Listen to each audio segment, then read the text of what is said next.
Okay. Okay. A warm welcome to all of you to the Mind School. The Mind School is a series of talks on topics which impact mental health. And today I have my first guest speaker, Ms. Tanisha Venkani, who would be talking about gender sensitivity.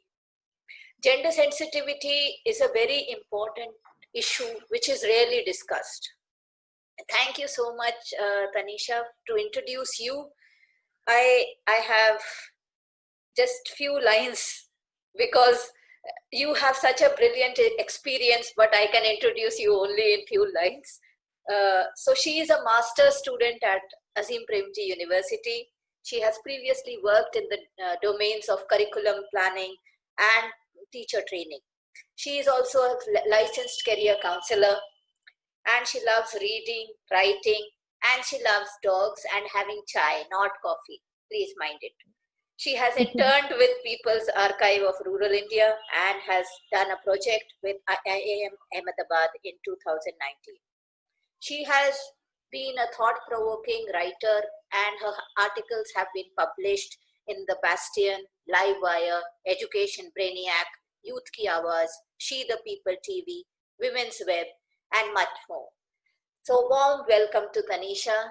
And Thank you.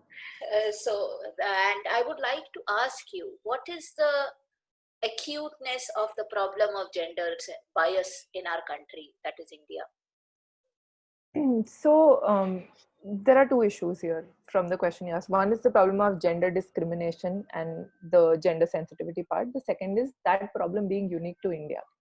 So, as we know that gender sensitivity or gender discrimination is a problem at a global level. So we see a lot of issues on pay gap and how the work is divided between men and women. So this is something at a global level.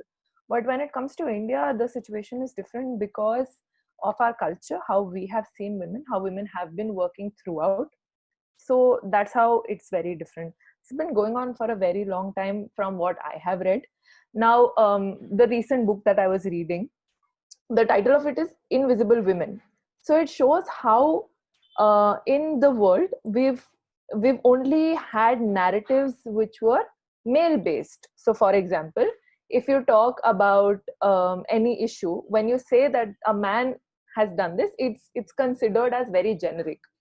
And this is also reflected in language. So for example, when I make curriculum, we try not to bring these biases into language, and we try to make a gender neutral curriculum. So if you say mankind, that's different, right? So I mean, you consider mankind as the entire humanity, but that is not the Yeah, case. So this is what I'm yeah. saying, that man is, we assume that it's everybody.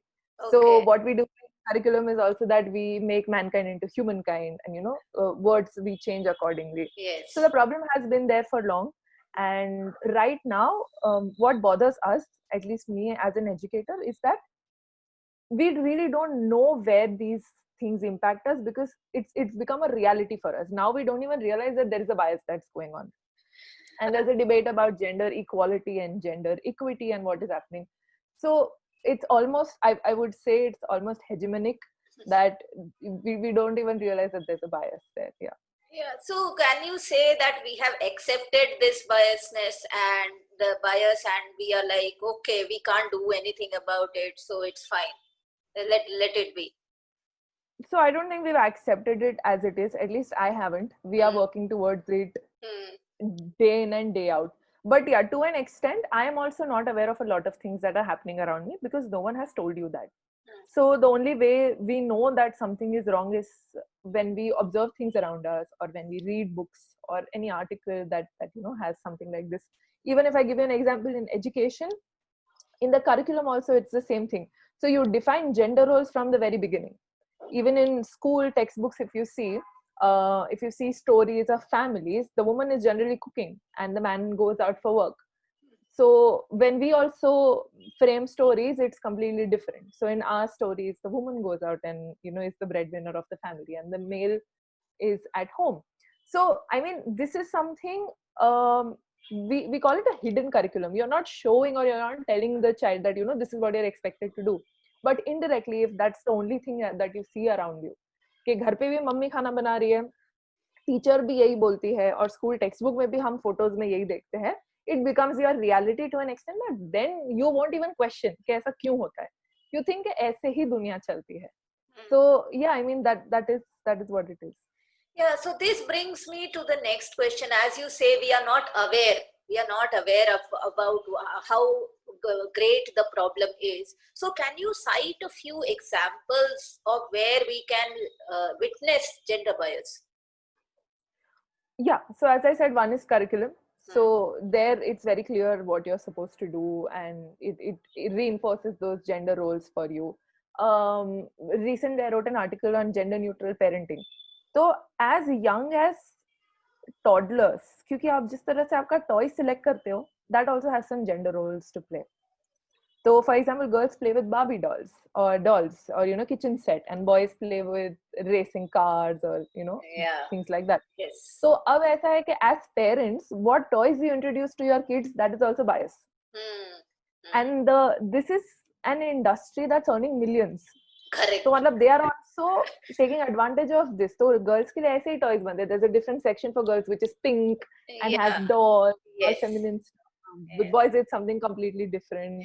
Then there's something called baby showers, which is a very new concept. Oh, okay. So that also, pink and blue, how do you declare what you're going to have?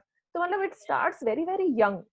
To an extent that the baby is not even born yet, but you've decided what gender roles he or she will be playing. Correct. So I mean, again, the book that I was reading, it shows how gender bias is because of gender and not sex. So sex is biologically whether you're a male or a female, but gender roles is what the society has told you should be. So I mean, before even the baby born, you are expecting him or her to do a lot of things, and it starts from there till you die or till you get married. You have to do certain things. There are certain roles in around 18 or 20 countries still now. By law, you can not allow women to work. Oh, nice. So your husband or your partner can just tell you not to work, and you have to follow it. But obviously that becomes like continuously or constantly proving yourself, and that also becomes a lot of there is a lot of mental pressure on you also, on a woman, that continuously you have to prove yourself at every field, at every moment. It is a very tough challenge, I know. So I would like to ask my next question: why is gender sensitivity important? I think it is important because there are two genders and both of them are involved in everything. So they need to be on the same page. I mean, this is even with castes or race that you see right now, whatever is happening in the US with Black Lives Matter. That's another thing. I mean, why should both of them be on the equal page? Because they should be. If we are looking at problems to solve, we are looking at both the problems, right? We're looking at problems of people. So in people, you have men and you have women. So both of them need equal face. There needs to be equal representation as well. So for example, you see representation of women in media. So our movies dekho, see how women are represented there. A lot of item number bhi dekho, so there is this one particular type of female who does that. She needs to have this particular body type or clothes like these. And so that also somehow shapes how you think of women. So there has to be equal representation as well, even in education. If you see, so this is an interesting fact that I was told. Most of the primary school teachers and preschool teachers are females, but when you come to secondary and then higher education, which is colleges, you see most of them are males. It has to be, it has something to do with the status. So the status of a college professor is apparently more than that of a primary teacher, and so that is for a woman, and the other thing is of the man. So I mean, it's everywhere. Yes, and I think somewhat the impression has been created that women can't take a lot of stress, workload. What should people do? What should women especially do to break this bubble and say that okay, if given the equal opportunity? Because I am a corporate professional. I have seen in many offices, women don't take up projects because they say बहुत काम करना पड़ता है. I'm like, you have to work hard in order to prove that you are as capable as a man. But if you are not ready to take that opportunity, then you are failing the purpose. Then what are your thoughts on that? So this is something that even I face since I worked previously. So if on a same platform is if there's a male or a female, then how the opportunities are given would differ accordingly. So I'm not married yet, I don't have kids yet, still I have some issues. Hmm. And what are those issues? So for example, when I was a trainer, once I was just told that next day you have to go to Jaipur, just next day. So I have a train today and I was told in the morning that you have to leave. Now on the same day, the next day, do you know this movie released Padmavat? Yes. तो वहां पर इतना there was a situation of unrest in Jaipur and I had to go to Jaipur on that same day and give a lecture. Oh God. So travel was a big problem. My parents were worried what would happen. Safety is an issue. So even if I'm ready to take that opportunity, these are some things that I can't help. Hmm.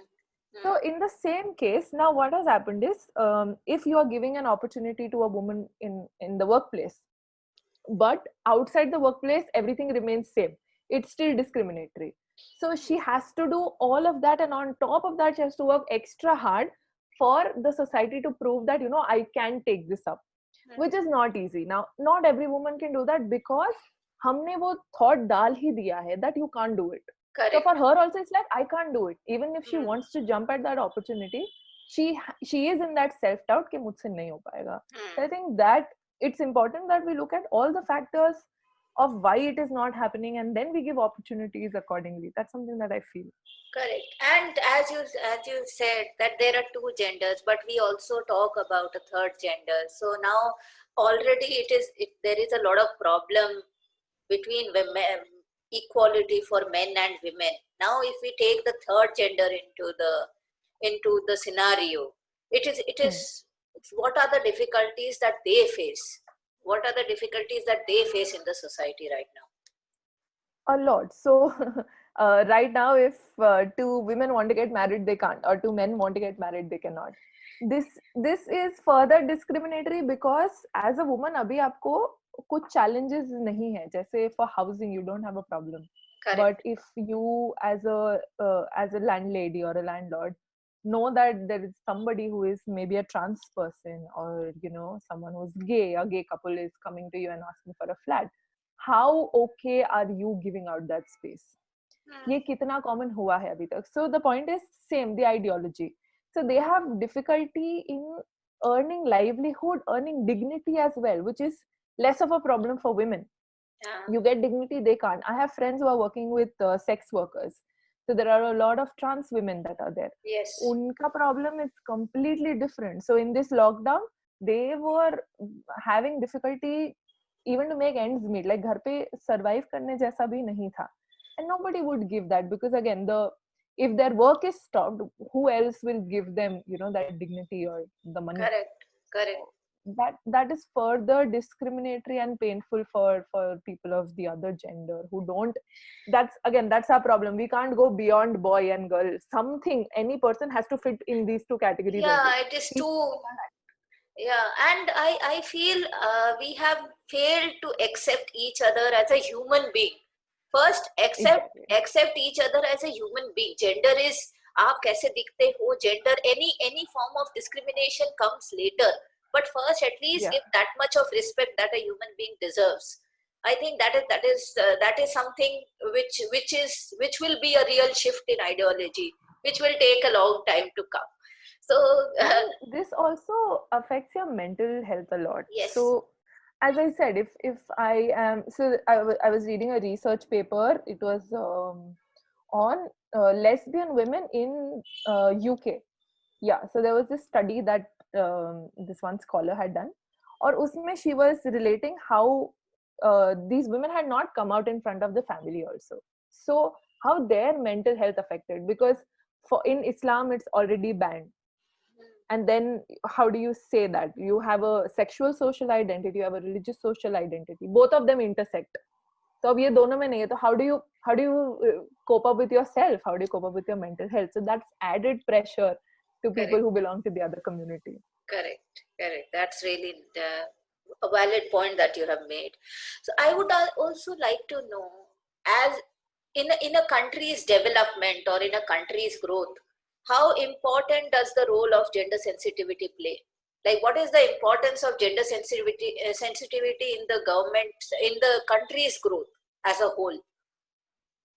Um, I would say a lot, and there are studies that have proven that if women are not equal participant in the workforce, then the country, this is mostly in underdeveloped countries or developing countries, there is less scope for the country to grow. So we talk about economic growth or development. It is important for both the genders to have equal opportunities. Now, these would be equal educational opportunities or equal work opportunities.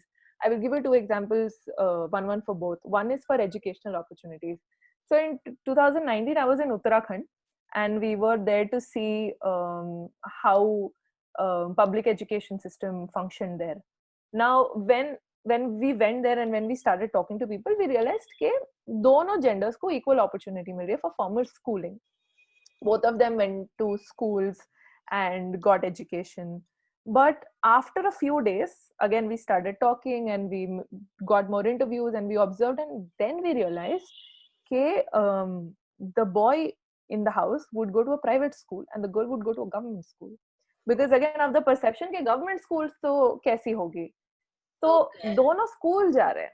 Both of them are going to school, but one is going to the government school, the other is going to a private school because of the assumption कि एक दूसरे से better है. So this is a very basic form of discrimination between the two genders. Now in the workforce, again, this is the same thing. I was attending a seminar where they said that a lot of women in the unorganized sector do not even get recognized for their work. तो अगर ऐसा है कि family का आपका business है, कोई ration की दुकान है या some shop, some textile shop, now when you are participating in that, basically you are not doing anything.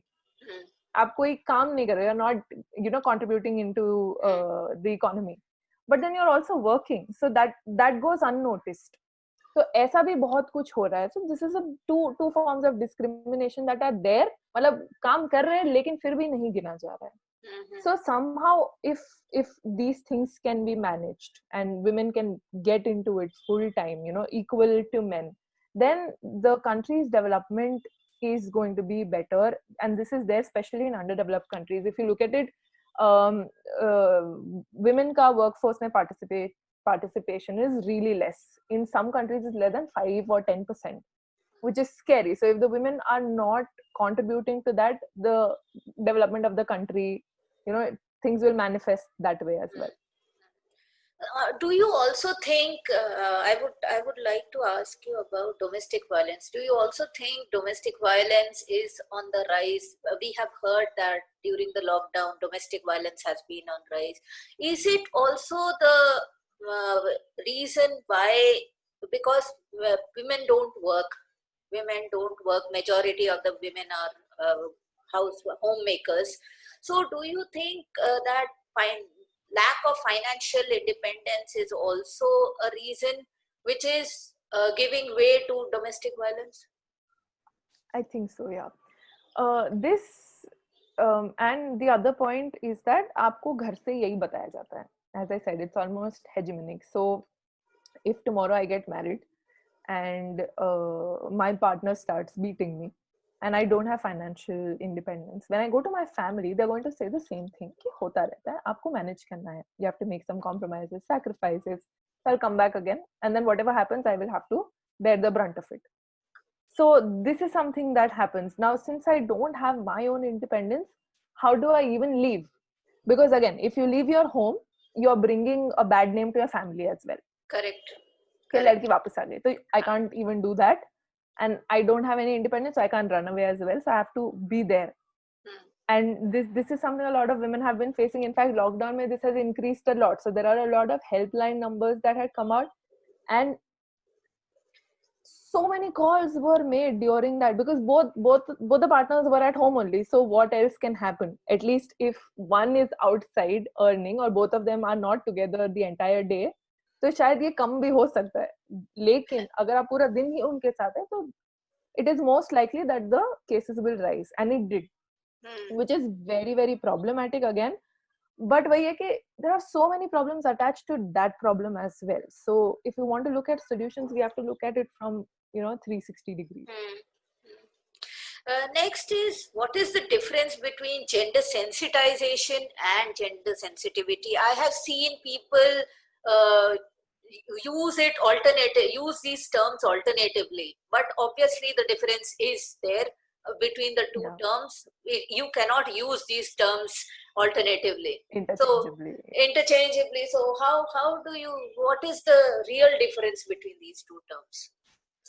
I can say what I think about it. It might not be like, again, things would differ. Someone else might think the other way. But I think if I am gender sensitive, or I have that sensitivity, it's my ability to look at things that way. Whereas when you use sensitization, it's a process. So if I'm saying gender sensitization, Nanachi, I'm not talking about my individual thing. I'm talking about it as a process. So there are more people involved, there are more tools involved, there are more factors involved. But when I'm talking about gender sensitivity, I'm talking about an individual thing, an individual's capability or a capacity to, get that skill. This is something that I think is the difference. Again, it would differ. I cannot use it interchangeably because these are two different things. One is overarching the other. Hmm. So that's how I see it. Very nice. And coming back to education, school, and like we said, that the mindset has to be changed in the formative years, and this we have to change the ideology right from the childhood stage.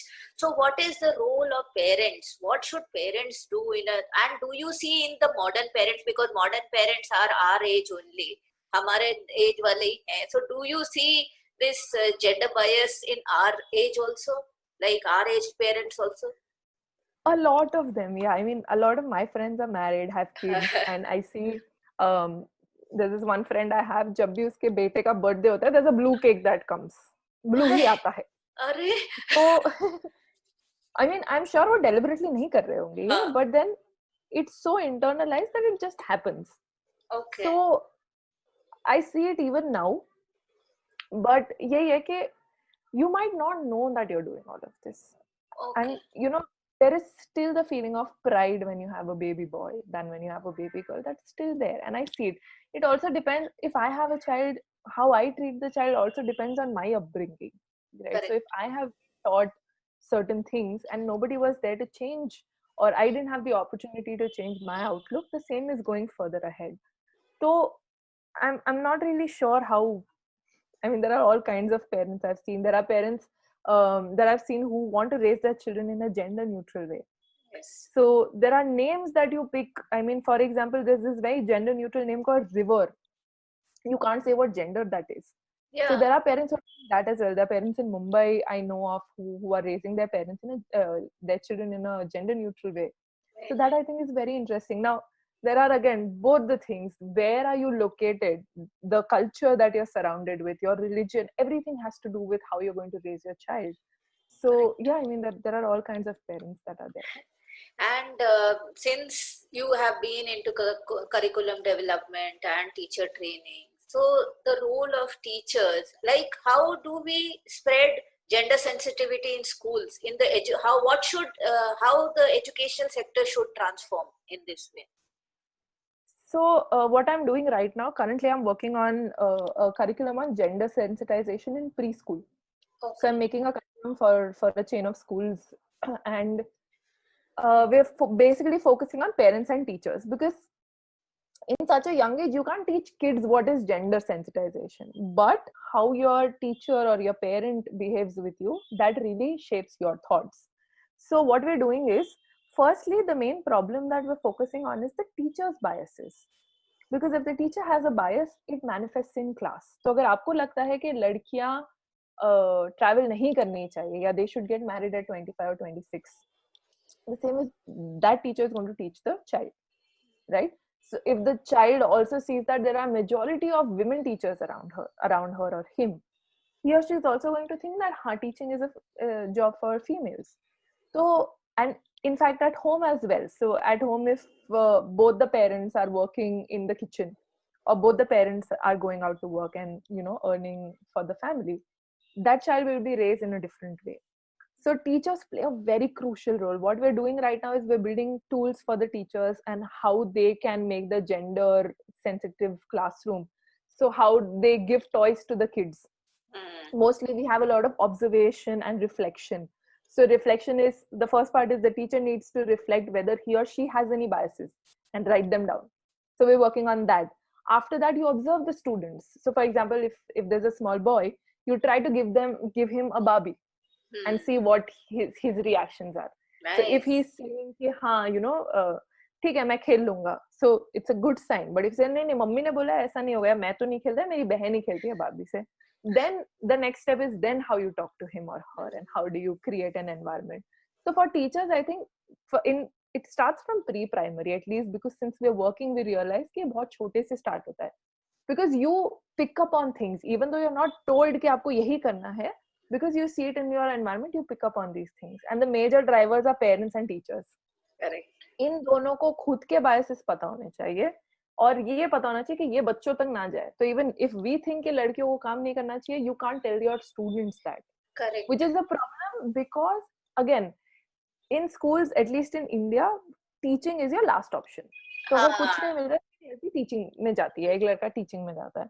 So I mean, if that is the case, then the teacher is probably not even qualified, or does not have the tools to critically think herself or himself what is happening. Correct. So that's another problem that you have to see. Teacher recruitment कैसे हो सकता है so that the classroom is gender neutral or gender sensitive. Correct. So yeah, that's something that we're working on right now. That's a really nice thing you are doing research on. So, and all the best for that. I would like to share. I would like to share a small incident from my, for me, theater has been a very liberating platform, and through theater I have got rid of all the fears that I had of being a woman or being a girl. And because I have jumped from like 5 foot walls. I have been made to climb trees. I have been made to like act in difficult roles, and also like use cuss words also on stage. So it is like, I think it has been a very liberating platform. So can you share one of your example from where you felt that okay, it does not matter, I just want to be a good human being and the gender does not matter? So I think I am extremely lucky to have a family like that. So my parents have always supported me, and I'm not saying they don't have biases, they've always had their biases, but to see me and understand me, we should respect what she wants to do and how she wants to do. So after working for 2 years, I'm now doing my degree, which is a little unusual because and I come from a Muslim family. So a lot of my friends, most of my friends are married by now, but I'm not and I'm not even close there, so I'm still studying. So I'm really thankful that my family is this way, and then I can discuss things with them. Nice. So that has been a good platform for me. Second, I learned a lot of this through reading. So I read a lot of books, and it has helped me get a very different perspective. So I think it's a very important habit that I inculcated, and I wish everyone starts reading about these things. I recently got into philosophy a lot, so I read a lot of stuff about philosophy, which makes you question so basic stuff about yourself. That is very liberating for me. Writing, reading, that has been a very good experience, and a platform that I got at home. So these activities that I do made me feel that no, I'm no less than anybody else. And all of this is outside, but firstly, I need to be a good person. And that is what, more than a good girl, I need to be a good person. Correct. So I think that all these things have contributed in how I think and how I perceive things. Yes, that's really nice. Very, you have a supportive family, and I think I also I also have a supportive family. That's why I think I can stay alone, and there is no problem. So I have been away from home for a very long time, and it has never been a challenge for me. Obviously, it has been a liberating experience. I had my own challenges, fears, which have been put into rest now. So now I am a liberated human being, and now that's why I feel even through my books I am trying to spread this message that it's, please love yourself first. Please love yourself as a person. Try to love yourself as a person. If you don't love yourself, you can't prove anything to the society. Society is made by people. So Absolutely. so thank you Okay, so much. Thank you so much, thank Tanisha, you. for such an enlightening discussion. I I feel, really enjoyed it. thank you, thank you. I look forward to interacting more with you, and hope we keep Absolutely. having these sessions on different topics. Thank you so much. Absolutely. Thank you Thank, so much, Devika. thank